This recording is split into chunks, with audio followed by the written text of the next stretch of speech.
Hello there, I hope you are keeping well. Thank you so much for coming by. If you're new here, please subscribe.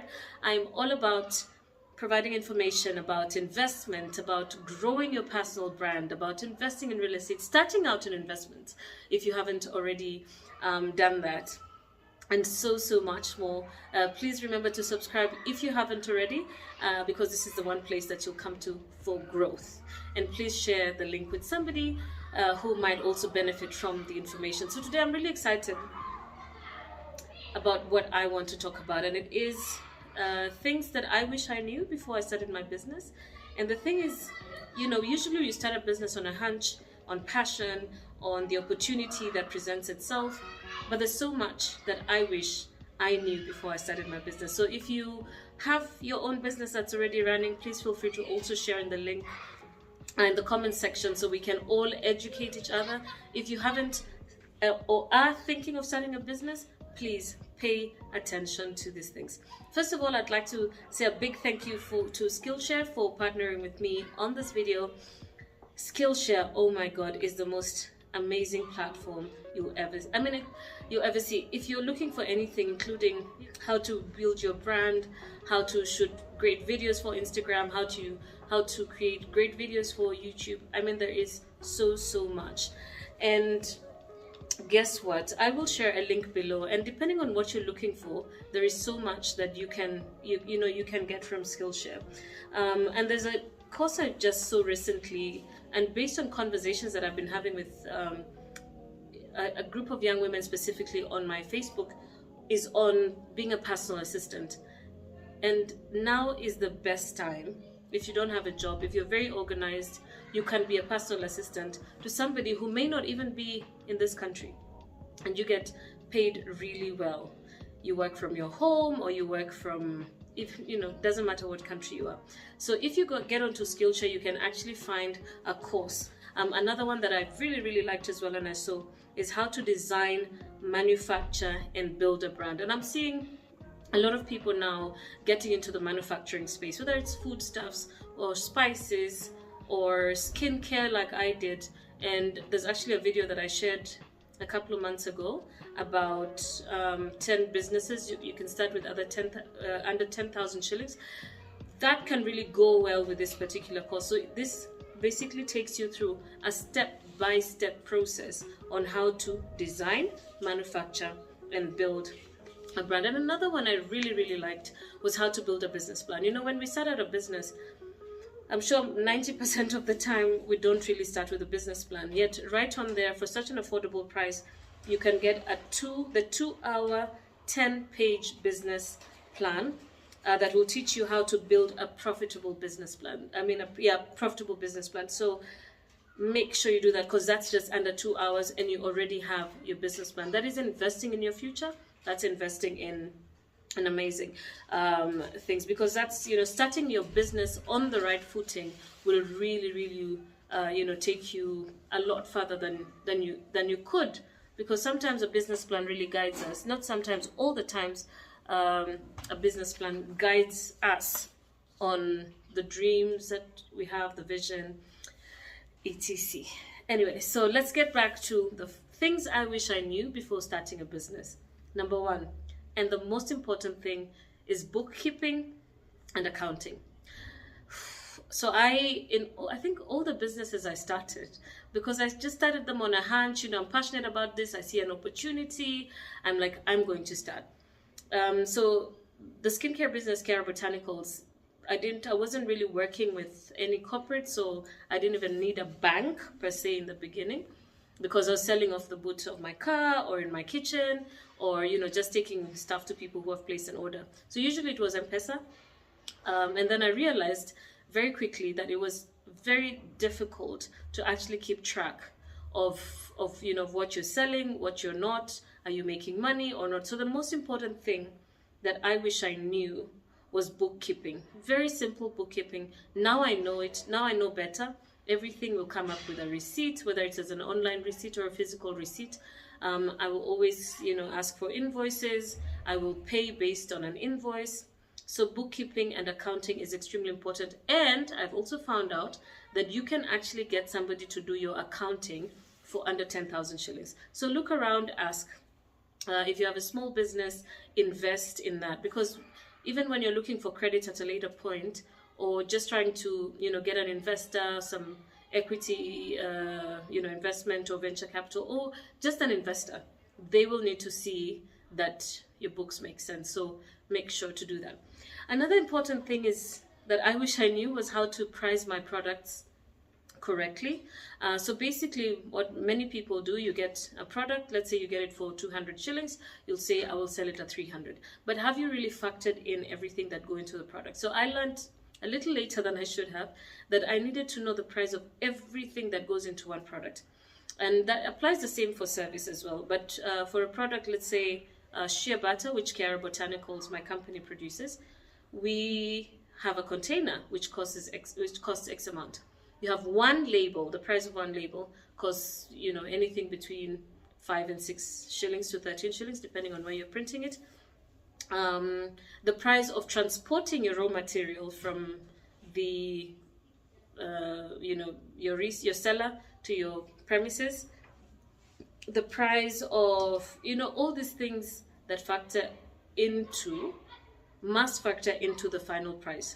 So you cannot just guess a price, and that's a thing for especially as small businesses that start small. You just guess a business and say yeah, maybe that can make sense. But when you start and put it on an Excel sheet and say what is the cost per unit. So if you're pricing a service as well, do the same thing. What is everything that goes into that service? And then you decide what margin of by percentage do I want on each of my product or services. So you'll decide, is it 10%, is it 20%, is it 50%? So it's entirely up to you, and of course what's happening around the market and the kind of branding and marketing that you do. So make sure you know exactly what margins you need, and then work backwards from there to help you price your goods. Another one, I wish I opened a bank account with a bank that cared about a small business. Because let me tell you something, in those days, I think now it has changed a little bit, but nobody listened to you if you didn't have much in your bank account. If you were banking 10,000, 20,000, 30,000 shillings, which is mostly what we're doing then, nobody cared about you. Like, nobody cares. So I wish I knew then that there are banks that don't necessarily have to give you money, but they can give you advice, they can hold your hand, they can help you to access markets, they can offer training, some sort of capacity building. They have workshops with SMEs and small businesses. So look for a bank that actually cares about small business, because that way you can, become part of the SME club and you grow your networks, but you also get to learn so much about growing your business, and as well as just expanding your networks. Another one that we rarely think about, and this I think is a problem for many startups. How do we grow our business? Like, how does our business really grow? How do you scale it? How does it move from A to B? Yes, there's a profit that comes in, but can it really scale? Can it be a big business? Can you be able to make large supplies? Is it a service or a product that many people can use? So it's important to really think through it right from the beginning on how to grow your business. So whether you'll have to introduce new products, whether you'll have to introduce a new service, whether you'll need to partner with a company within the a complementary space for you to scale. So think that right from the beginning. It just makes it so much easier and gives you so much clarity. And sometimes you'll decide, this is not even the business for me, because it cannot possibly scale, even though it may seem viable, so to speak. Another thing I wish I knew before starting my business is that passion isn't everything. You can be so passionate about an idea, or but it isn't everything. There's so much more that goes with it. There is drive, there is motivation, there is capital, there is skill, there's knowledge, there is so much more. There's business plans, which I talked about from Skillshare earlier. There's so much you need to learn. So passion is not everything. You need to learn accounting, you need to learn all the things that I've mentioned earlier, bookkeeping, how to price. So passion is not enough to start a business. It's a good place to start. It's an amazing thing to have, but it isn't everything. In fact, at some point, yes, you will be passionate, but you may need somebody who has the skill and knowledge to help you run the business. So I wish I knew that passion isn't everything. I also wish I knew that being present is everything. And basically that means you cannot delegate your dream. You can teach your team, you can inspire your team to believe in your vision and carry it forward, but you have to be there. So, which is why, and this is the truth, very many side hustles will never become multi-billion businesses. They will be small businesses because their founders or their CEOs are not available. So being present is absolutely everything. So when you start a business, depending on where you want it to go, if you want to eventually leave employment, make sure you put that down and begin to work towards it. Working towards it means saving enough, putting enough money aside to be able to support you when you leave employment, for instance, if it's a side hustle. So being present is everything. You have to be there. You have to know everything about your business. You have to know your numbers. You need to know your customers. You need to speak to your customers. You need to be there. There's nothing that can replace presentness of a CEO, especially in a startup. So I wish I knew that being present is everything. I also wish I knew that I needed to build enough capital and to find where the cash flow will come from in a small business. And this is, I know, a challenge that many businesses face. And now we need to think very early on, how will I build capital? Will I get it from an investor?